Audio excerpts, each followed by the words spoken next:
তিপ্রামথা তাদের যুব সংগঠন ওয়াইটিএফের ডাকে আগামী 7 তারিখে আগরতলায় স্বামী বিবেকানন্দ তথা আস্তাবল ময়দানে এটা কর্মসূচি ডাক দিয়েছিল। তো যেটা আজকে জানলাম, গভর্নমেন্ট নাকি সেই কর্মসূচি করার জন্য অনুমতি দেয়নি। এটা আমি বলবো, আমাদের পার্টি যে গণতান্ত্রিক ব্যবস্থায় সমস্ত রাজনৈতিক দল তাদের গণতান্ত্রিক অধিকার তারা যাতে ভোগ করতে পারে এটা সুনিশ্চিত করা দরকার। এটা তিপ্রামথাই হোক বা অন্য যে কোনো দল, তার সে গণতান্ত্রিক অধিকার আছে। এভাবে সরকার তাদের এই কর্মসূচিতে বাধা দেওয়া এটা ঠিক হয়নি, এটা মোটেও উচিত নয়, এটা সমর্থন করি না।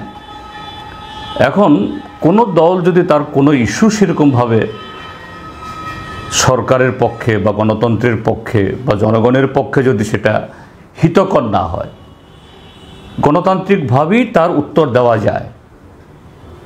কিন্তু কাউকে যদি এইভাবে জব্দ করে দেওয়া হয়, এটার ভুল ভার্তা যায়, এটা ঠিক নয়।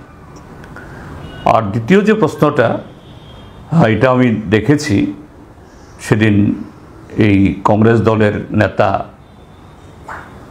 এই মাননীয় সুদীপ রায় বর্মন মহোদয়, তিনি বলেছেন, সরকারের কাছে অনুরোধ করেছেন এই কর্মসূচি যাতে হতে না দেওয়া হয়। এই কর্মসূচি হলে পরে সেখানে একটা গোলযোগ তৈরি হবে। আমার মনে হয় এভাবে বিষয়টাকে ব্যাখ্যা করা উচিত হয়নি। কেননা তিপ্রামথা আজকে এই সরকারের শরিক দলের অন্যতম।